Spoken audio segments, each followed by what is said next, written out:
Hello everyone, welcome back to my channel. I am Divya and today I am going to explain you about class 9th science book chapter number 13.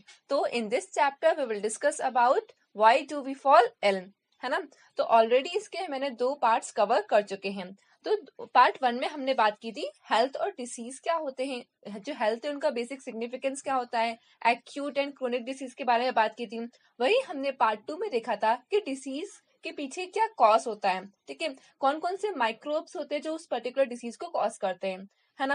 अब हम इस video में आगे बात करेंगे कि हम कैसे उस डिसीज को प्रिवेंट कर सकते हैं, ठीक है। तो उन दोनों ही जो वीडियो की लिंक है मैंने यहाँ कमेंट सेक्शन में मेंशन कर दी है, तो आप वहां से देख सकते हैं।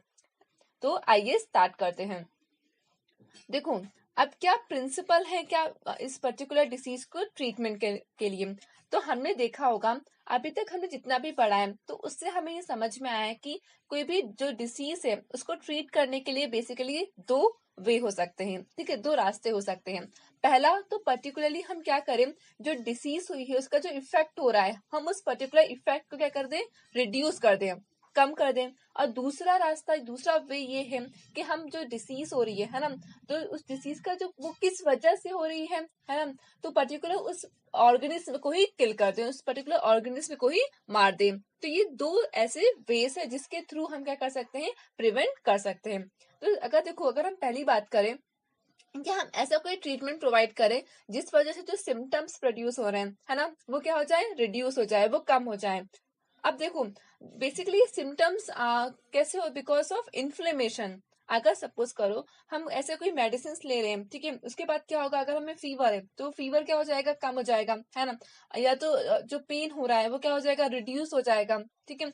लेकिन वो एक्चुअल में कुछ सर्टेन कुछ टाइम के लिए ही ये जो इफेक्ट है वो क्या हो जाएगा, कम हो जाएगा, क्योंकि हमने बेसिकली उस जिस वजह से वो डिसीज हमें हुई है ना, हमने पर्टिकुलर उस जो कॉज है उस कॉज को प्रिवेंट नहीं किया, है ना। हमने क्या किया है, कुछ टाइम के लिए हमारे बेनिफिट, कुछ टाइम के रिलीफ के लिए हमने ये स्टेप लिया है, ठीक है। तो हम क्या कर सकते हैं, we can take bed rest so that हम बेड मतलब ऐसा होता है ना कि डॉक्टर आपको एकदम प्रिस्क्राइब कर देते हैं कि आपको कंप्लीट बेड रेस्ट करना है, ताकि आप क्या कर सको, अपनी जो एनर्जी है उसको कंजर्व, उसको बचा के रख सको, ठीक है। इस वजह से क्या होगा, आपकी जो हीलिंग कैपेसिटी है वो बढ़ जाएगी। लेकिन this kind of symptom directed treatment by itself will not make the infecting microbe go away. लेकिन ये जो ट्रीटमेंट जो अभी तक हमने डिस्कस किया ना, इस वजह से जो माइक्रोब होंगे वो आपकी बॉडी से बाहर नहीं आएंगे, ठीक है।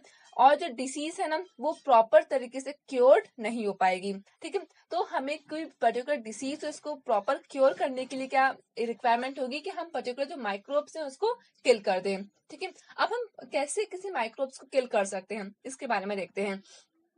तो पहला तो ये है कि हम कोई ऐसा मेडिसिन यूज करें जिसके थ्रू वो माइक्रोब्स हैं वो मर जाएं, ठीक है। दूसरा ये है कि हमने पहले देखा है ना कि जो माइक्रोब्स हैं उनको हमने क्लासिफाई किया था डिफरेंट कैटेगरीज में, लाइक दे आर, वो वायरस भी हो सकते हैं, ये माइक्रोब्स बैक्टीरिया भी हो सकते हैं, फंगाई भी हो सकते हैं और प्रोटोजोआ भी हो सकते हैं, ठीक है। अब जितने भी ग्रुप्स हैं ना ऑर्गेनिज्म के, उनके पास कुछ इसेंशियल बायोकेमिकल लाइफ प्रोसेस होती है। सबकी जो स्टेज होती है ना लाइफ की वो डिफरेंट होती है, ठीक है, और वो पिक्यूलियर होती है, मतलब बहुत अलग होती है एक दूसरे से, and not shared with the other group. और उनकी जो लाइफ की जो प्रोसेस होती है वो किसी और जो ग्रुप, जो दूसरे ग्रुप के ऑर्गेनिज्म में उनके साथ शेयर नहीं होती, ठीक है। तो दीज प्रोसेस में be pathways for the synthesis of new substance और रेस्पिरेशन। ये उनके लिए क्या होता है, जो प्रोसेस होती है उनकी लाइफ की वो एक पाथवे बन जाता है, ठीक है। अब हम इस पाथवे को he will not be use by us इधर। For example, our cells may make new substance by a mechanism different from that used by bacteria। क्योंकि हमारी जो बॉडी है ना, वो जो सेल है वो नए सब्सटेंस को बनाती है, लेकिन उसका मैकेनिज्म क्या होता है, एकदम डिफरेंट होता है, ठीक है। जो बैक्टीरिया है वो अपने जो न्यू सेल्स का जो फॉर्मेशन करती है उसके मैकेनिज्म से हमारा जो मैकेनिज्म है वो एकदम डिफरेंट है। तो हमें कोई ऐसा ड्रग फाइंड करना होगा जो क्या करे, उस जो पर्टिकुलर जो बैक्टीरिया जो है ना, उसके जो पाथवे है उसको सिर्फ ब्लॉक करे, है ना, और हमें कोई भी अफेक्ट ना हो उस पर्टिकुलर ड्रग से। This is what is achieved by the antibiotic, और ये किसके थ्रू होता है, एंटीबायोटिक्स के थ्रू ही होता है। That we are all familiar with, हमने ऑलरेडी प्रीवियस वीडियो में इसके बारे में काफी डिस्कस कर चुके हैं, है ना। तो एंटीबायोटिक्स हम कब लेते हैं, basically in the case of bacteria, not in the case of virus. Similarly, there are drugs that kill protozoa such as the malarial parasite. अब कुछ ऐसे ड्रग्स हैं जो कि प्रोटोजोआ को किल करते हैं, like in the case of malarial parasite. One reason why making antiviral medicines is harder than making antibacterial medicine. हाँ, एक यहाँ पे काफी अच्छा क्वेश्चन है कि जो जितनी भी एंटीवायरल मेडिसिन होती है ना, उनको बनाना काफी हार्ड होता है in comparison to bacterial medicine, क्योंकि जो बैक्टीरियल की जो मेडिसिन होती है ना वो काफी इजी वे में बन जाती हैं, लेकिन जो वायरस की जो एंटीवायरल मेडिसिन है उनको बनाना काफी मुश्किल होता है। is that virus have few biochemical mechanism of their own. They enter our cells and use a machinery for their life process. This means that there are relatively few virus specific target to aim at. मतलब basically क्या करते हैं, हमारे अंदर जो एक target बना लेते हैं कि पर्टिकुलरली वो उस टिश्यू को या उस ऑर्गन पे ही अटैक करेंगे। तो ये क्या है, ये एक लिमिटेशन है, ठीक है। There are now effective antiviral, but अभी क्या है, बहुत सारे एंटीवायरल ड्रग्स आ गए हैं। For example the drugs that keep HIV infection under control, HIV infection को कंट्रोल करने के लिए, है ना। तो ये एक रीजन था। नेक्स्ट है प्रिंसिपल ऑफ प्रिवेंशन। अब प्रिवेंशन के क्या प्रिंसिपल हैं, ठीक है। अभी तक तो हमने बात की कि हम कैसे रिड पा सकते हैं, कैसे मतलब हम इन्फेक्शन से कैसे लड़ सकते हैं, ठीक है, in someone who has the disease. But there are 3 limitation of this approach. But उसमें क्या थी, 3 लिमिटेशन थी इस अप्रोच में, ठीक है, अगर हमें किसी इन्फेक्शियस डिसीज से लड़ना हो तो। सबसे पहले क्या है, someone has a disease, their body functions are damage. अगर किसी को पर्टिकुलर कोई भी डिसीज होगी तो उसका जो बॉडी का जो फंक्शन होगा ना, वो क्या हो जाएगा, एकदम से डैमेज हो जाएगा, ठीक है, और मे नेवर रिकवर कम्प्लीटली, और वो कभी भी प्रॉपर तरीके से रिकवर नहीं कर सकता। Second is that treatment will take time, और वो जो ट्रीटमेंट का जो टाइम ड्यूरेशन है ना काफी लंबा चलेगा, ठीक है, which means that someone suffering from a disease is likely to be bedridden for some time even, ठीक है। अगर हमें प्रॉपर ट्रीटमेंट करवाना है तो बेसिकली क्या होगा उसे बहुत लंबे टाइम के लिए एक प्रॉपर बेड रिडन मतलब बेड रेस्ट के लिए बोल दिया जाएगा।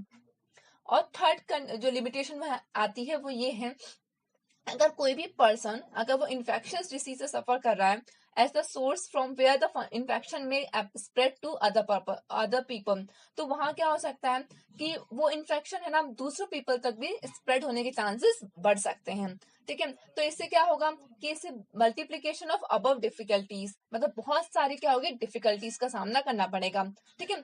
इस वजह से क्या होता है कि एक स्टेटमेंट दिया है that the prevention of disease is better than their cure, मतलब हो सके तो बेसिकली आप उस डिसीज से जितना ज्यादा बच सके उतना बचने की कोशिश करें, क्योंकि देखो उसको क्योर करना है ना उतना रिस्क है, मतलब क्या कर सकते हैं कि प्रिवेंशन है वो ज्यादा बेटर है एज कंपेयर टू उसका क्योर करना।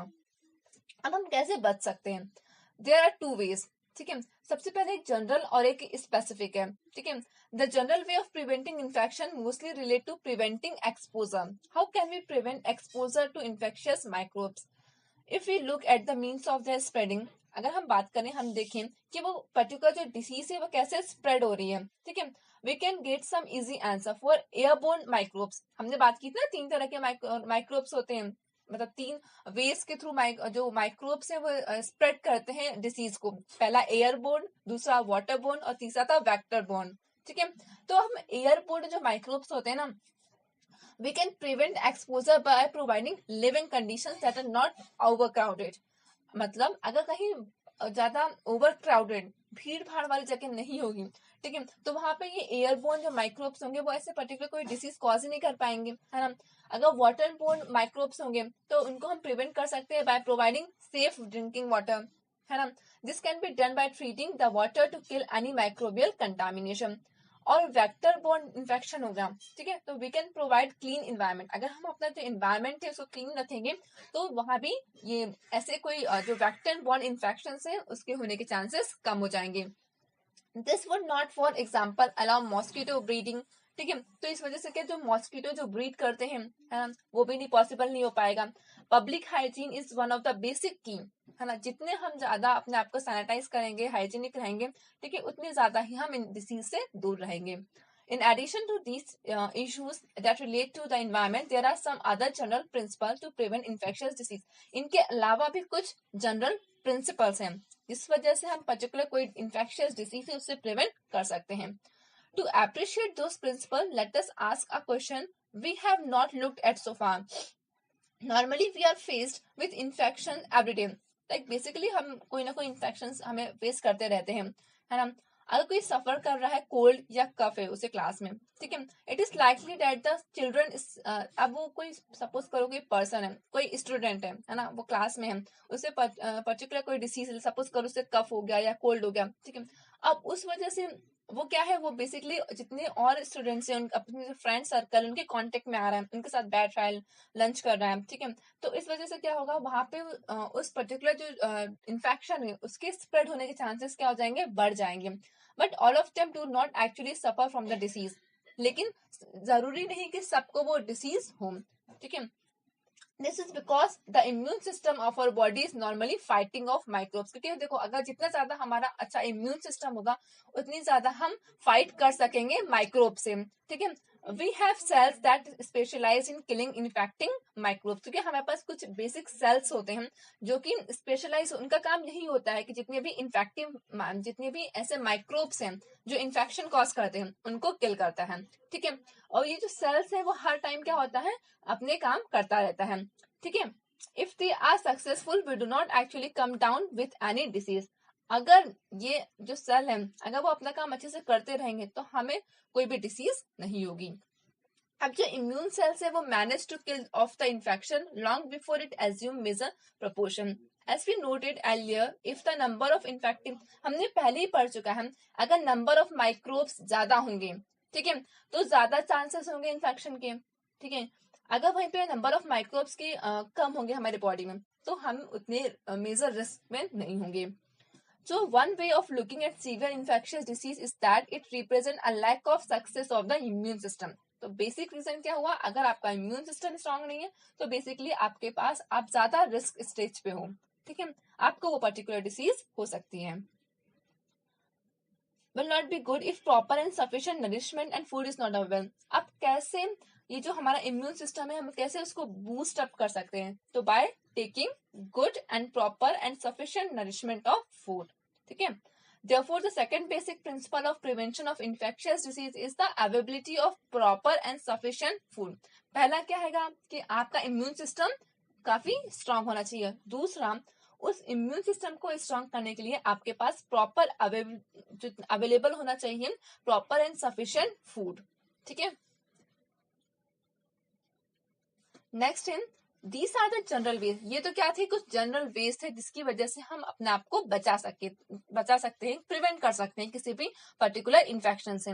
अब they relate to a peculiar property of the immune system that usually fights off microbial infection.